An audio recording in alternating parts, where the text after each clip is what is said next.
Everyone, welcome back to this channel. तो अब हम फाइनली स्टार्ट करते हैं अपने अकाउंट्स के सिलेबस के साथ। और सबसे पहले स्टार्ट कर रहे हैं पार्टनरशिप के साथ। ठीक है, हमने बहुत बात कर लिया यार पार्टनरशिप। इससे पहले मैंने आपके पास सिलेबस की वीडियो भी बनाई थी, तो अगर आपने वो नहीं देखी तो वो देख लो। बाकी हम स्टार्ट करते हैं अपने चैप्टर के साथ, और पार्टनरशिप का सबसे पहला चैप्टर हम स्टार्ट करेंगे, that is fundamentals of partnership. ठीक है, पूरी पार्टनरशिप बुक का ये जड़ है फंडामेंटल्स। ठीक है, इस वीडियो में पूरी थ्योरी कंप्लीट करते हैं, और ये थ्योरी आपके एग्जाम पॉइंट ऑफ व्यू से भी इंपॉर्टेंट है, और जितना भी प्रैक्टिकल पोर्शन है उसमें भी इसकी नीड होगी। ठीक है, तो अच्छे से एक एक चीज समझ के चलते हैं। देखो, स्टार्ट करते हैं। सबसे पहले देखते हैं कि पार्टनरशिप है क्या। ठीक है, इससे हम लोग स्टार्ट कर रहे हैं कि पार्टनरशिप होता क्या है।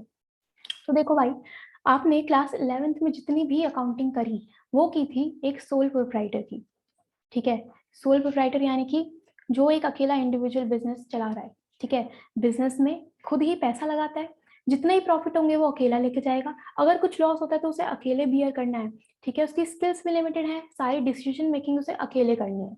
तो अब कब तक वो अकेला बिजनेस चलाएगा? तो अब वो क्या करता है कि वो अपने फ्रेंड को अपने साथ लेके आता है, या अपने किसी रिलेटिव को लेके आता है कि अब हम मिलके बिजनेस करेंगे, मिलके बिजनेस में पैसा कंट्रीब्यूट करेंगे, डिसीजन मेकिंग मिलके करेंगे, बिजनेस के जितने भी प्रॉफिट्स या लॉसेस होंगे उन्हें आपस में डिस्ट्रीब्यूटर शेयर करेंगे। ठीक है, ऐसे ही टाइप के बिजनेस को हम कहते हैं पार्टनरशिप बिजनेस।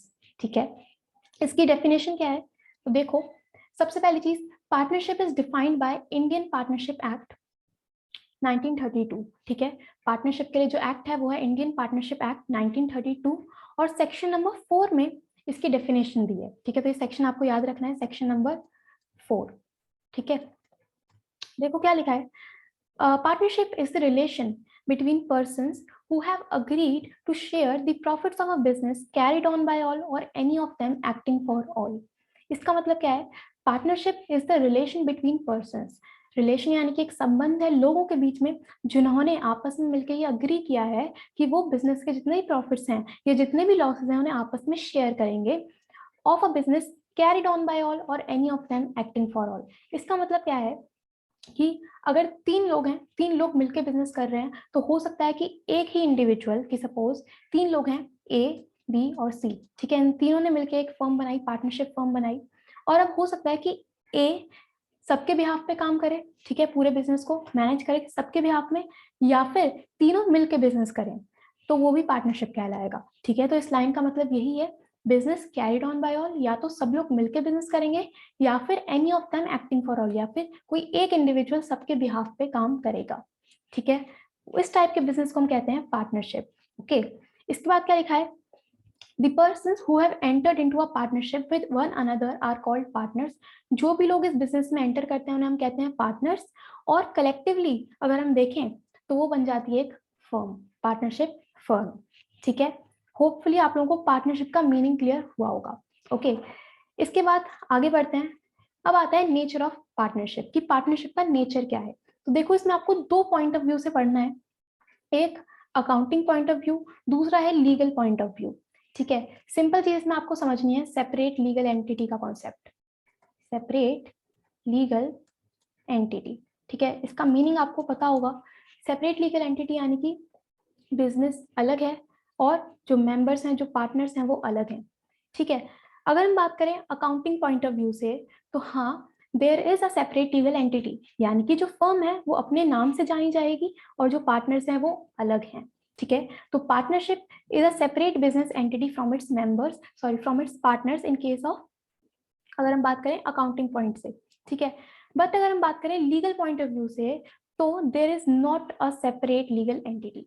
मतलब अगर सपोज पार्टनर्स ने, सपोज फर्म ने बैंक से लोन लिया है, ठीक है, और उस लोन पे इंटरेस्ट देना है, तो उस केस में पार्टनर्स ऐसा नहीं कह सकते कि भाई जब लोन फर्म ने लिया है तो इंटरेस्ट भी फर्म ही पे करेगी। नहीं, वो फर्म बनाई किसने है? पार्टनर्स ने, तो उस केस में पार्टनर को ही इंटरेस्ट पे करना होता है। तो अगर हम देखें लीगल पॉइंट ऑफ व्यू से, या कोई भी मॉनेटरी क्लेम आता है, तो उस केस में there is no separate legal entity. ठीक है, तो उस केस में जो फर्म है और जो पार्टनर्स है वो एक ही है। But accounting point of view से there is a separate legal entity, यानी कि आप फर्म की अकाउंटिंग अलग करोगे, पार्टनर्स की अकाउंटिंग अलग करते हो। ठीक है, ये चीज आपको याद रखनी है। ओके, इसके बाद आगे बढ़ते हैं। फीचर्स ऑफ पार्टनरशिप, पार्टनरशिप के क्या क्या फीचर्स हैं? तो सबसे पहला फीचर है हमारे पास 2 और मोर पर्सन, ठीक है, सिंपल बात है, जब 2 या 2 से ज्यादा लोग होंगे तभी एक पार्टनरशिप बन सकती है, ठीक है, सही है। इसके बाद मैक्सिमम नंबर ऑफ पार्टनर्स, आप कितने पार्टनर्स हो सकते हैं एक फर्म में, तो देखो मिनिमम पार्टनर हमें चाहिए 2, मिनिमम होते हैं 2, और मैक्सिमम की आज सच कोई लिमिट प्रिस्क्राइब नहीं की है इंडियन पार्टनरशिप एक्ट ने, ठीक है। तो जो पार्टनरशिप एक्ट है उसमें कोई लिमिट डिफाइन नहीं करी कि कितने मैक्सिमम पार्टनर्स हो सकते हैं, बट कंपनीज एक्ट की बात करें तो कंपनीज एक्ट ने ये चीज बताई है कि एक पार्टनरशिप में मैक्सिमम 50 पार्टनर्स हो सकते हैं, ठीक है। तो मिनिमम कितने होंगे 2, मैक्सिमम होंगे कितने 50, ओके। इसके बाद आता है third, that is written, that is agreement. Agreement यानी कि जितने ही पार्टनर्स हैं उन्हें मिलके आपस में एक डॉक्यूमेंट बनाना है, एक अग्रीमेंट बनाना है। अब ये जो अग्रीमेंट है ये ओरल भी हो सकता है और रिटन भी हो सकता है, ठीक है, बट हमेशा प्रेफर किया जाएगा कि वो रिटन हो, सो दैट अगर फ्यूचर में कुछ भी डिस्प्यूट्स होते हैं, कुछ कॉन्फ्लिक्ट्स होते हैं, तो आप उन्हें बहुत ईजिली सेटल आउट कर सको, ठीक है। तो आपको एक अग्रीमेंट बनाना होता है। उसके बाद आता है प्रॉफिट शेयरिंग। प्रॉफिट शेयरिंग यानी कि जितने पार्टनर्स हैं वो मिलके बिजनेस के प्रॉफिट्स को शेयर करेंगे, ठीक है। अब यहाँ पे प्रॉफिट लिखा है, इसका मतलब ये नहीं कि लॉसेस को शेयर नहीं करेंगे, लॉसेस भी सभी पार्टनर्स आपस में डिस्ट्रीब्यूट करके चलते हैं, ठीक है। उसके बाद नेक्स्ट है, there must exist a business for profit motive, यानी कि आप अगर एक पार्टनरशिप फर्म बना रहे हो तो उसके पीछे आपका मकसद बिजनेस करना होना चाहिए, ठीक है। अगर आप ये सोच के बना रहे हो कि हमें सोशल वेलफेयर करना है तो उस केस में वो पार्टनरशिप नहीं कहलाएगी, ठीक है। तो आपका एक मोटिव होना चाहिए कि हमें प्रॉफिट अर्न करना है, बिजनेस मोटिव होना चाहिए, ओके। फिर लास्ट है हमारे पास business carried on by all or any of them acting for all. ये पॉइंट मैंने आपको ऑलरेडी बता दिया, ये अगर आप सपोज 3 पार्टनर्स हैं तो या तो तीनों मिलकर बिजनेस करेंगे या फिर कोई एक पार्टनर सबके बिहाफ पे काम कर रहा होगा, ठीक है। तो ये क्या है, business carried on by all or any of them acting for all, okay, clear, ठीक है। इसके बाद आता है पार्टनरशिप डीड। पार्टनरशिप डीड क्या है, देखो अभी हमने पीछे पढ़ा कि एक अग्रीमेंट होना जरूरी है ना, कि पार्टनर्स के बीच में एक अग्रीमेंट होना जरूरी है। तो अगर वो अग्रीमेंट रिटन है तो उसे हम कहते हैं पार्टनरशिप डीड, ठीक है। देखो क्या लिखा है, partnership comes into existence by an oral और रिटन अग्रीमेंट, ही मैंने आपको बताया। It is prefer to have a written agreement to avoid any disputes, हमेशा प्रेफर किया जाता है कि एक रिटन अग्रीमेंट हो सो दैट आप उसे एज एन एविडेंस रख सको, ठीक है। This written document is known as partnership deed. इसी रिटन डॉक्यूमेंट को हम कहते हैं पार्टनरशिप डीड। पार्टनरशिप डीड है क्या, it contains all the terms and conditions of a partnership business, यानी कि जो आपका बिजनेस है, ठीक है। तो पार्टनरशिप डीड है क्या, एक वो डॉक्यूमेंट जिसमें आपके पार्टनरशिप बिजनेस से रिलेटेड जितने भी टर्म्स एंड कंडीशंस हैं वो लिखे होते हैं, उस डॉक्यूमेंट को हम कहते हैं पार्टनरशिप डीड, ठीक है। It is known as articles of partnership, मतलब कि पार्टनरशिप डीड का दूसरा ही नाम है आर्टिकल्स ऑफ पार्टनरशिप। तो अगर एग्जाम में क्वेश्चन आता है कि what is articles of partnership, तो सेम ही चीज है, ठीक है। अब देखते हैं यार पार्टनरशिप डीड में आती क्या क्या चीजें हैं। तो देखो कॉन्टेंट्स ऑफ अ डीड, क्या क्या लिखा है, सबसे पहले डिस्क्रिप्शन ऑफ फर्म, फर्म का डिस्क्रिप्शन, ठीक है, कि फर्म का नेम क्या है, कहाँ पे लोकेटेड है। उसके बाद nature and place of business, description of partners, partners का नेम क्या है, क्या एड्रेस है, nature and place of business, कहाँ पे आपका बिजनेस सिचुएटेड है, कमेंसमेंट ऑफ पार्टनरशिप यानी कि किस डेट को आपने अपना बिजनेस स्टार्ट किया, वो इसमें लिखा होता है। कैपिटल कंट्रीब्यूशन, कि हर एक पार्टनर ने कितना कितना पैसा कंट्रीब्यूट किया, कितना कैपिटल लगाया है, वो इसमें मेंशन्ड होता है। उसके बाद interest on capital, interest on drawings, ये सब अभी आप आगे पढ़ोगे, ठीक है। इंटरेस्ट ऑन कैपिटल क्या है, इंटरेस्ट ऑन कैपिटल का मतलब होता है कि अगर आप फर्म में पैसा कंट्रीब्यूट कर रहे हो एज अ पार्टनर, ठीक है, तो उस केस में फर्म आपको इंटरेस्ट देती है उस कैपिटल पे, ठीक है, उसे हम कहते हैं interest on capital. Interest on drawings क्या है, कि अगर आप फर्म से अपना कैपिटल विड्रॉ कर रहे हो, पैसा विड्रॉ कर रहे हो, तो उस पर आपको फर्म को इंटरेस्ट देना पड़ता है, that is interest on drawings, ठीक है। तो वो सभी इसमें लिखा होता है। उसके बाद प्रॉफिट शेयरिंग रेशो, किस रेशो में आप अपने प्रॉफिट्स और लॉसेस को शेयर करोगे। इंटरेस्ट ऑन लोन, अगर आपने फर्म से लोन लिया है तो कितना इंटरेस्ट देना है, अगर फर्म ने आपसे लोन लिया है तो कितना इंटरेस्ट देना है, वो सब आप देखते हो। उसके बाद रेम्यूनरेशन टू पार्टनर्स, कितना सैलरी, कितना वेजेस, कितना कमीशन देना है, वो सब इसमें लिखा होता है। उसके बाद वैल्यूएशन ऑफ गुडविल, ठीक है, valuation of assets, settlement of accounts, then rights and duties of partners, partners के क्या राइट्स हैं, क्या ड्यूटीज हैं, वो सब। उसके बाद ड्यूरेशन ऑफ बिजनेस, कि कितने टाइम तक आपका बिजनेस चलने वाला है, ठीक है। आपने कुछ अगर टाइम फिक्स कर रखा है कि हमें इतने टाइम तक बिजनेस करना है, तो वो इसमें लिखा होता है। Then settlement of disputes if any, अगर कुछ भी लड़ाई झगड़े होते हैं, कुछ भी डिस्प्यूट हो जाते हैं पार्टनर के बीच में, तो किस तरह उन्हें सेटल करना है, वो सभी चीजें, ये सभी टर्म्स एंड कंडीशन इस डॉक्यूमेंट में, इस डीड में लिखी होती हैं, ठीक है।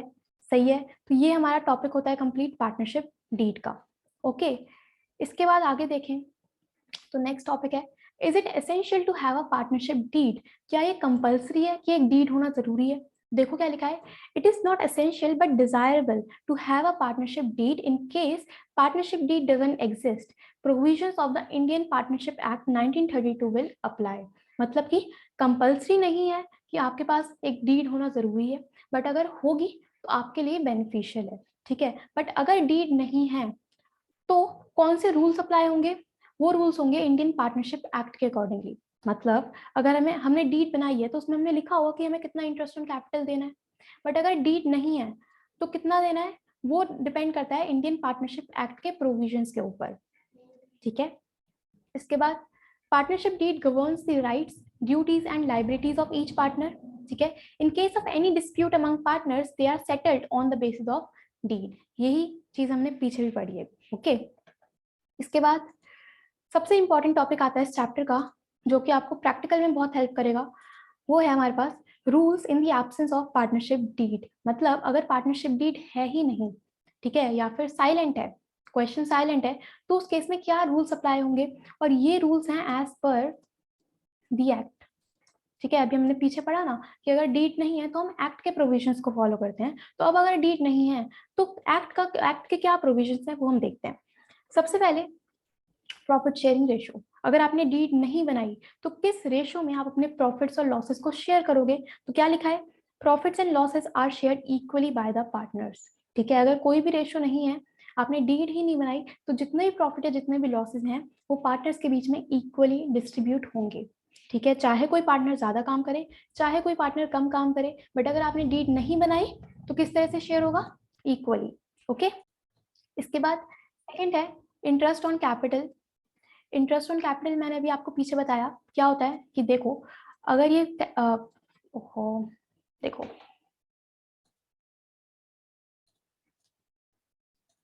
हम समझते हैं कि इंटरेस्ट ऑन कैपिटल होता क्या है। सपोज ये फर्म है, ठीक है, और ये हमारा पार्टनर है, ओके। पार्टनर फर्म में कैपिटल कंट्रीब्यूट करेगा, कुछ पैसा लगाएगा, ठीक है, तो फर्म इस पे पार्टनर को इंटरेस्ट देती है, ठीक है। इसे हम कहते हैं इंटरेस्ट ऑन कैपिटल, ओके। अब अगर आपने डीड नहीं बनाई तो फर्म कितना परसेंट इंटरेस्ट देगी उस कैपिटल पे, तो क्या लिखा है हमारे पास, no interest on capital is to be allowed to any partner. मतलब अगर आपने डीड नहीं बनाई तो पार्टनर को इंटरेस्ट ऑन कैपिटल नहीं मिलेगा, ठीक है। इसके बाद interest on drawings. Interest on drawings क्या है, कि अब ये हमारी फर्म हो गई, ठीक है, और ये है पार्टनर। अब अगर पार्टनर ने फर्म से पैसा विड्रॉ करा है, पैसा निकाला है, तो उस केस में पार्टनर फर्म को इंटरेस्ट देता है, ठीक है, जैसे हम कहते हैं इंटरेस्ट ऑन ड्राइंग। बट अगर आपने डीड नहीं बनाई तो उस केस में पार्टनर से इंटरेस्ट ऑन ड्राइंग भी चार्ज नहीं किया जाएगा, ठीक है। अगर आपको चाहिए था इंटरेस्ट तो आप डीड में लिखते, बट आपने अगर डीड नहीं बनाई तो कुछ भी इंटरेस्ट ना तो कैपिटल पे मिलेगा, ना ही पार्टनर से इंटरेस्ट ऑन ड्राइंग चार्ज किया जाएगा, ओके। इसके बाद salary commission to a partner, अगर डीड नहीं है तो किसी भी तरह की रेम्यूनरेशन, किसी भी तरह की सैलरी कमीशन आप पार्टनर को नहीं दोगे, ओके। लास्ट पॉइंट है interest on loan by a partner. ये इंपॉर्टेंट पॉइंट है, देखो इसे समझते हैं। इसमें दो केसेस बनते हैं। सपोज ये हमारी फर्म है, ठीक है, और ये हमारा पार्टनर है, ओके, ये पार्टनर है। अब अगर पार्टनर ने फर्म को लोन दिया है, ठीक है, पार्टनर ने फर्म को अगर लोन दिया है तो उस केस में फर्म इस पे इंटरेस्ट देगी पार्टनर को, ठीक है। पार्टनर ने फर्म को लोन दिया है तो फर्म इस पे पार्टनर को इंटरेस्ट देगी। अगर डीड में लिखा है तो उसके अकॉर्डिंगली आप इंटरेस्ट दे दोगे, बट अगर डीड में नहीं लिखा है तो आपको 6% पर एनम के हिसाब से इंटरेस्ट देना होता है, ठीक है। ये केस क्या है कि जब पार्टनर फर्म को लोन देगा तो उस केस में अगर डीड में मेंशन है तो उस परसेंटेज के अकॉर्डिंगली आप इंटरेस्ट दोगे। डीड में अगर नहीं लिखा, आपने डीड नहीं बनाई, तो फर्म पार्टनर को 6% पर एनम के अकॉर्डिंगली इंटरेस्ट देती है, ठीक है। दूसरा केस होता है हमारे पास, ये है फर्म और ये हमारा पार्टनर। ठीक है। अब अगर फर्म ने पार्टनर को लोन दिया है, यानी कि अगर पार्टनर ने फर्म से लोन दिया है, तो उस केस में पार्टनर फर्म को इंटरेस्ट देगा। ठीक है, जिस तरह से बैंक के साथ होता है। तो अब अगर फर्म ने पार्टनर को लोन दिया है तो उस केस में फर्म को इंटरेस्ट मिलेगा। बट अगर आपने डीड नहीं बनाई तो इस केस में पार्टनर को कुछ भी इंटरेस्ट देने की रिक्वायरमेंट नहीं है। ठीक है, सही है। हम पढ़ रहे हैं ये वाला केस, देखो इसमें क्या लिखा है, interest on loan by a partner, यानी कि पार्टनर ने फर्म को लोन दिया है, डीड में मेंशन्ड है तो उसके अकॉर्डिंगली इंटरेस्ट मिलेगा। अगर डीड में मेंशन नहीं है तो interest is allowed at the rate of 6% per annum.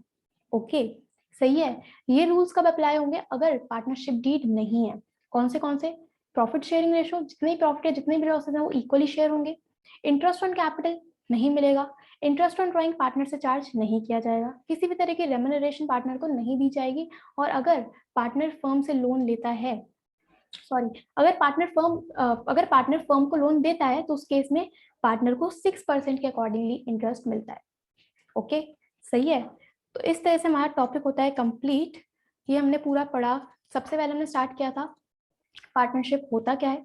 ठीक है, सेक्शन 4 इंडियन पार्टनरशिप एक्ट 1932 के अकॉर्डिंगली सब कुछ होगा, उसमें ही आपको डेफिनेशन दी गई है। देन हमने देखा नेचर ऑफ पार्टनरशिप कि अकाउंटिंग पॉइंट ऑफ व्यू क्या है, लीगल पॉइंट ऑफ व्यू क्या है। अकाउंटिंग पॉइंट ऑफ व्यू के अकॉर्डिंगली सेपरेट लीगल एंटिटी है। ठीक है, पार्टनर्स अलग हैं, फर्म अलग है, but legal point of view के अकॉर्डिंगली कोई भी सेपरेट लीगल एंटिटी नहीं है।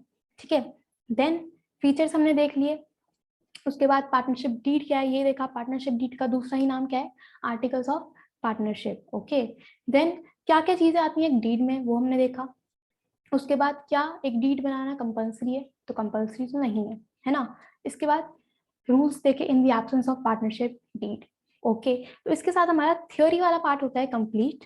और ये वाला पॉइंट बहुत इंपॉर्टेंट है, तो इसको आपको याद रखना है, 6% वाला। बाकी अब हम स्टार्ट करेंगे प्रैक्टिकल पोर्शन के साथ, और कॉन्सेप्ट्स बनाएंगे और इस चैप्टर को अच्छे से कंप्लीट करेंगे। ठीक है, तो आज के लिए इतना ही। होपफुली आप लोगों को ये पूरा टॉपिक अच्छे से क्लियर हुआ होगा। वीडियो अच्छी लगती है तो लाइक करना, कमेंट्स में बताना कि वीडियो कैसी लगी, और शेयर करो यार, थोड़ा सा मुझे भी मोटिवेशन मिलेगा। अब मिलते हैं नेक्स्ट वीडियो में और इस चैप्टर को आगे कंटिन्यू करेंगे। तो thank you so much everyone, मिलते हैं नेक्स्ट वीडियो में। Thank you.